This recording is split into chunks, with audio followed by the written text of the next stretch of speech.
do livro Os Mensageiros, a gente já leu um pedaço do capítulo 48, e eu vou reler o início dele, que eu achei muito interessante, né? Que é uma reunião, onde está tendo uma reunião e tem desencarnados e encarnados. E é muito grande o número de desencarnados. E é questionado por quê. Então, nós vamos lá. Bom, numerosas explicações do orientador atendiam-me às indagações naturais, no entanto, restava aprender alguma coisa. Por que motivo se reuniam ali tantos desencarnados? Já que recebiam assistência espiritual, não poderiam congregar-se em lugares igualmente espirituais? Respeitosamente, interroguei Aniceto nesse sentido. De fato, André, respondeu o generoso mentor, a maioria dos desencarnados recebe esclarecimentos justos em nossa esfera de ação. Você mesmo, nos primórdios da nova experiência espiritual, não foi conduzido ao ambiente de nossos amigos purificados para o necessário encaminhamento?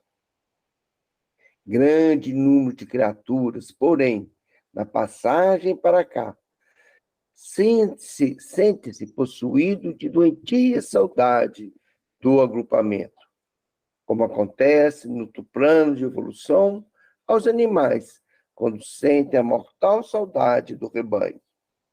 Para fortalecer as possibilidades de adaptação dos desencarnados dessa ordem ao novo habitat, o serviço de socorro é mais eficiente ao contato das forças magnéticas dos irmãos que ainda se encontram envolvidos nos círculos carnais. Esta sala, em momentos como este, funciona como grande incubadora de energias psíquicas para o serviço de aclimação de certas organizações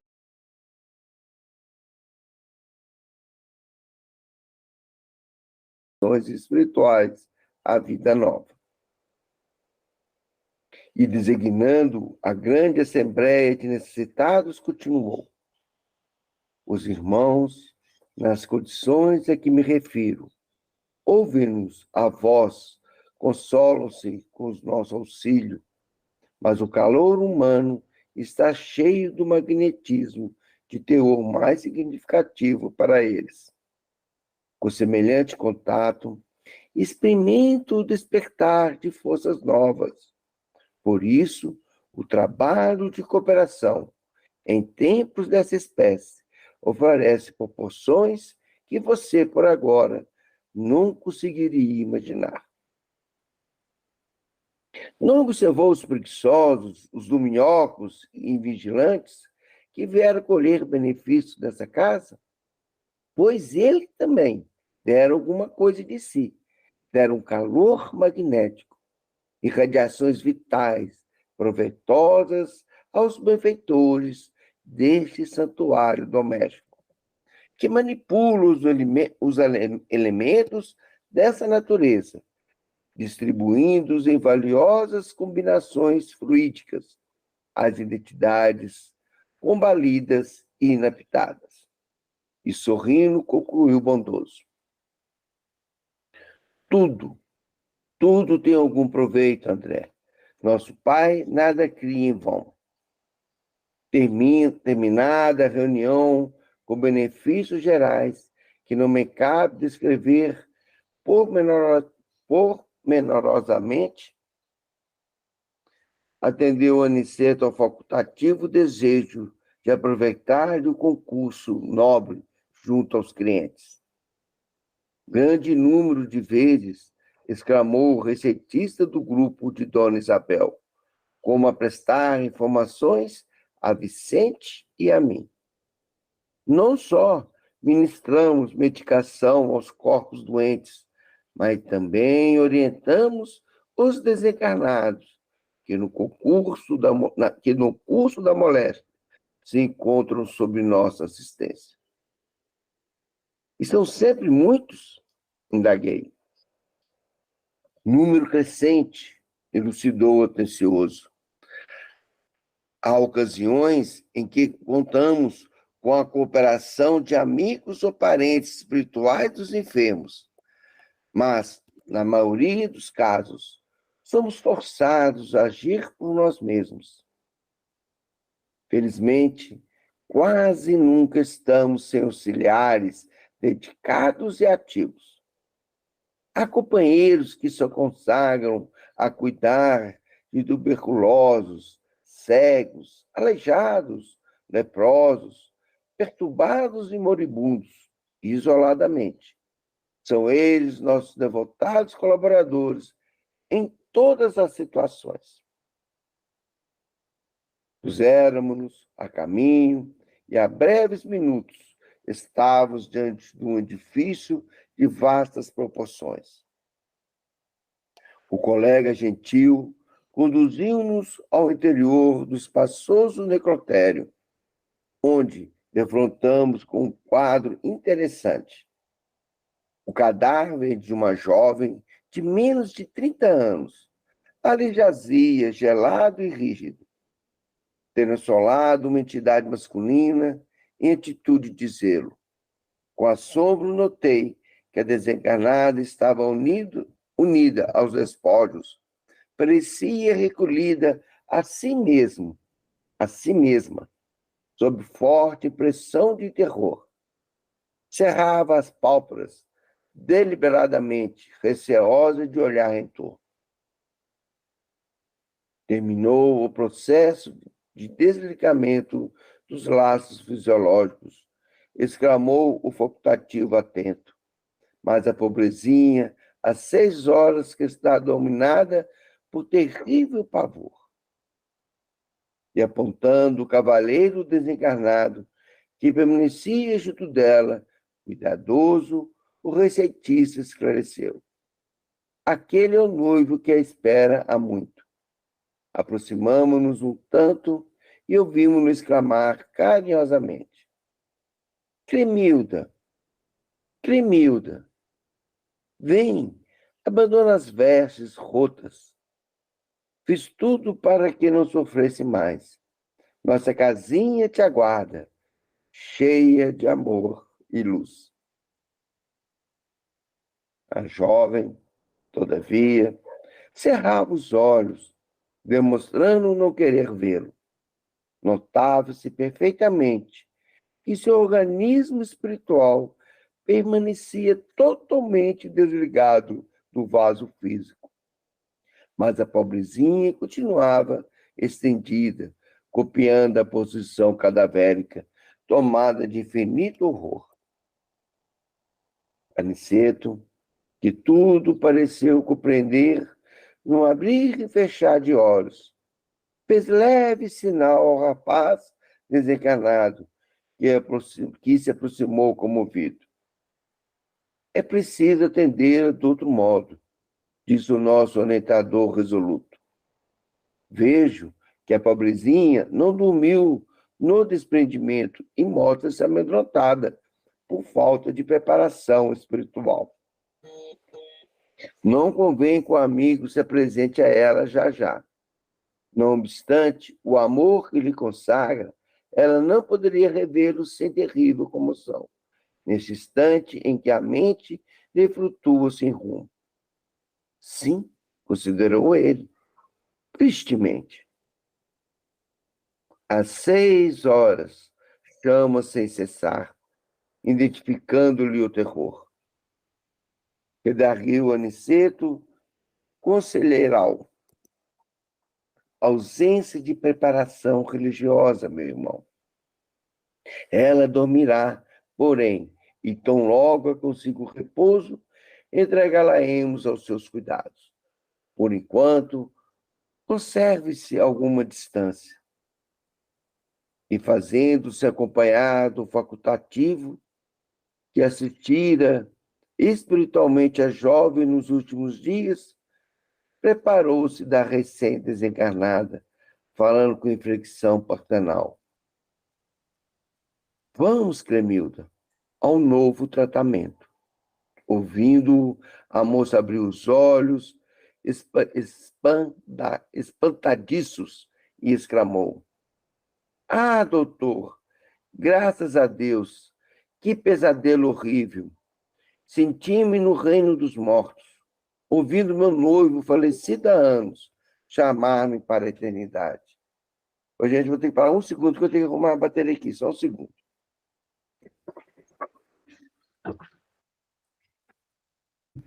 Então, vamos lá. Vamos, Cremilda, ao novo tratamento. Ouvindo, a moça abriu os olhos, espantadiços, e exclamou: Ah, doutor, graças a Deus! Que pesadelo horrível! Sentia-me no reino dos mortos, ouvindo meu noivo, falecido há anos, chamar-me para a eternidade. Não há morte, minha filha, objetou Aniceto afetuoso.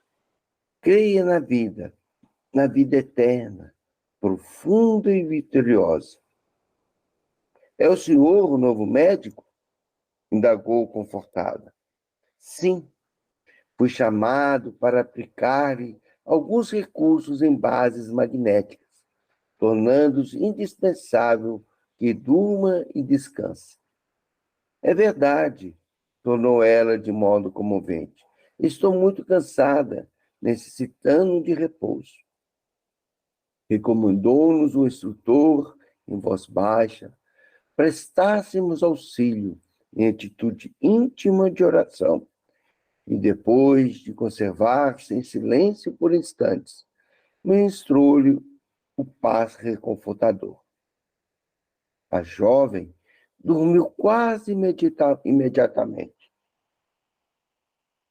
Deslocou-se Aniceto, deslocou-a Aniceto, afastando-a dos despojos, com o zelo amoroso de um pai, e chamando o noivo reconhecido, entregou-a carinhosamente.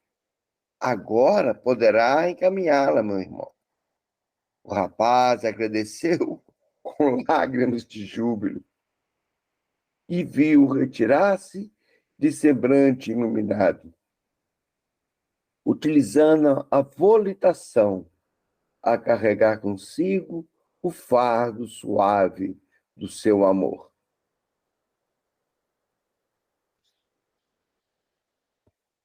Só um minutinho.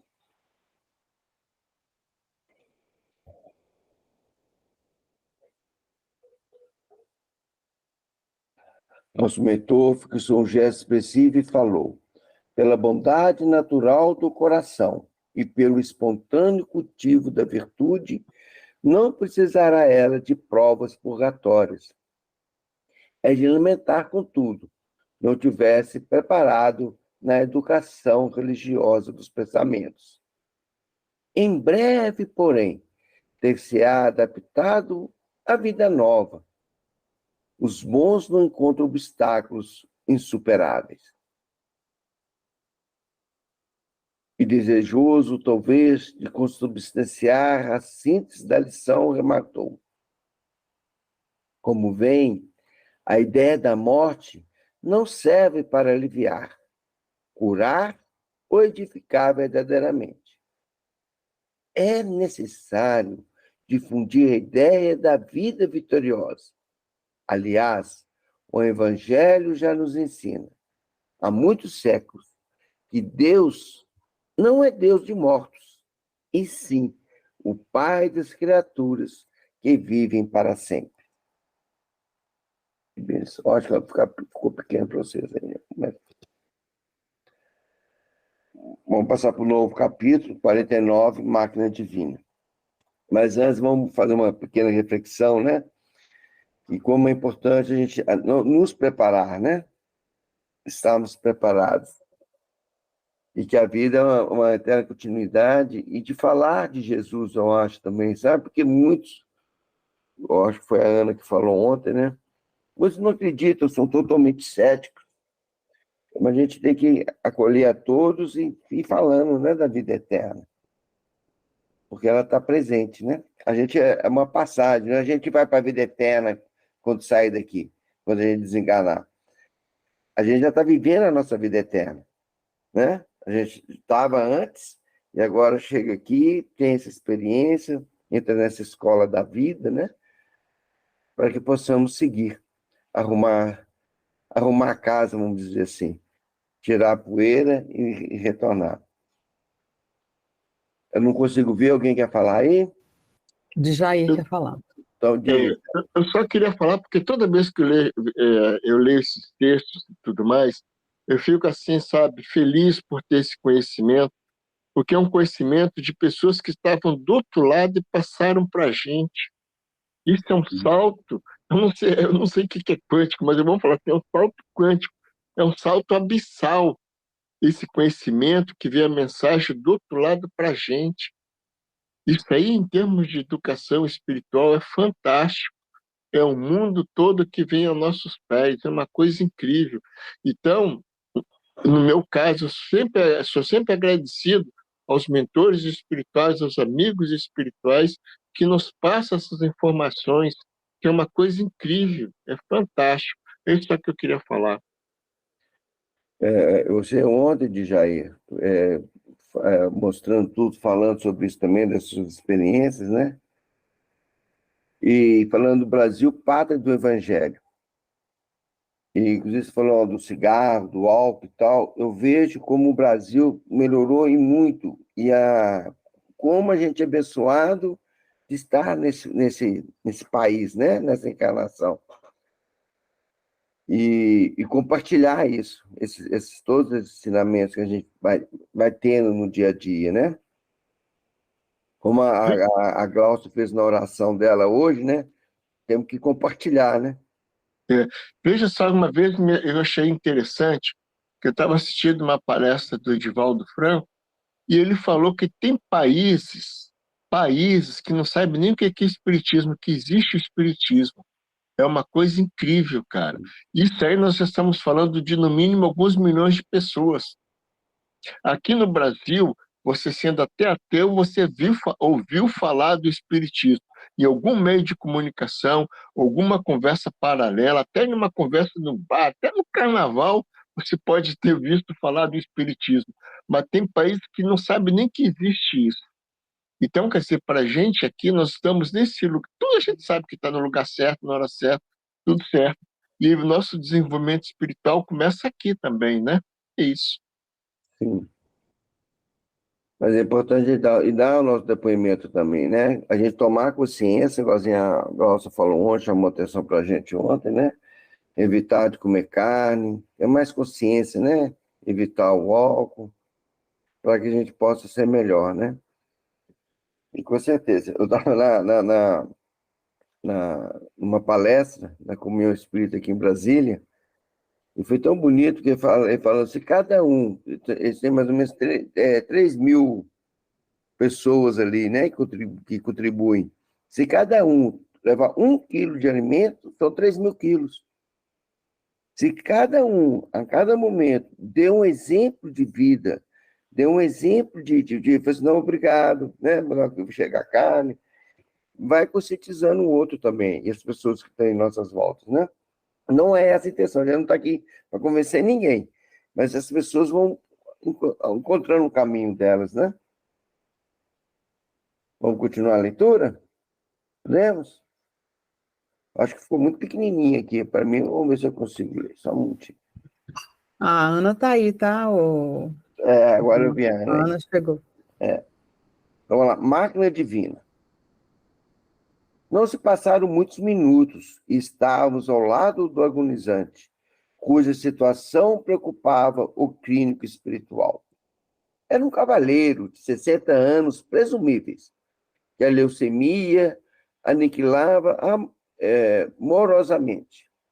Há muitos dias se encontra em coma, explicou o facultativo, mas temos necessidade de mais forte auxílio magnético para facilitar o desprendimento. No aposento, além de 2 senhoras desencarnadas, a mãe do agonizante e uma parenta próxima. Viam-se familiares encarnados, dando mostra de grande aflição, Nosso orientador examinou o enfermo detidamente e sentenciou: nada resta senão a necessidade de concurso para o desligamento final. Aniceto, a seguir, recomendou que observássemos o moribundo com atenção, concentrando todas as minhas possibilidades, fixei o enfermo prestes a desencarnar. Notei, com minúcias, que a alma se retirava lentamente através de pontos orgânicos insulados.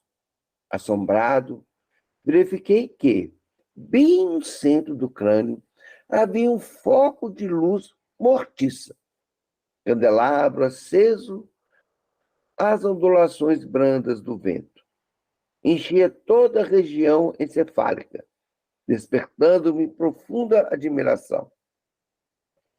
A luz que você observa, disse o instrutor amigo, é a mente para cuja definição essencial não temos, por agora, conceituação humana. Notando minha estranheza, Aniceto colocou-me a destra na fronte, transmitindo-me vigoroso influxo magnético, e acentuou: repara a máquina divina do homem, o tabernáculo sagrado que o Senhor permitiu que se formasse na terra para a sublime habitação temporária do Espírito. Agora, André, não está você diante de uma demonstração anatômica da ciência terrestre, examinando carne morta e músculos enrijecidos. Observe agora, o olho mortal não poderá contemplar o que se encontra à sua vista nesse instante. O microscópio é ainda pobre, não obstante representar uma nobre conquista para a limitada visão humana. A cooperação magnética do querido mentor modificara a cena e fui compelido a concentrar todas as minhas energias, a fim de não inutilizar a observação pelo golpe do espanto. A luz mental, embora fosca, tornara-se mais nítida, e o corpo do moribundo, agitando-se, oferecendo-me espetáculo surpreendente aos olhos ansiosos. Parecia-me o corpo, agora, maravilhosa usina dos mais íntimos detalhes. O quadro científico era simplesmente estupefativo. Identificava, em grandes proporções, os novos sistemas de órgãos da máquina humana. O arcabouço ósseo, a musculatura, a circulação sanguínea, o aparelho de purificação do sangue, consubstanciado nos pulmões e nos rins, o sistema linfático, o maquinismo digestivo, o sistema nervoso, as glândulas hormonais e os órgãos dos sentidos. Tal revelação histológica era diferente de tudo o que eu poderia sonhar nos meus trabalhos de medicina. A circulação do sangue semelhava-se a movimento de canais vitalizadores daquele pequeno mundo de ossos, carne, água e resíduos. Milhões de organismos microscópicos iam e vinham na corrente improbicida de glóbulos vermelhos. Presenciava a passagem de formas esquisitas a maneira de minúsculas embarcações carregadas de bactérias mortíferas. Eu vou ter que parar aqui, gente. Mas que magnitude, né? Que bênção.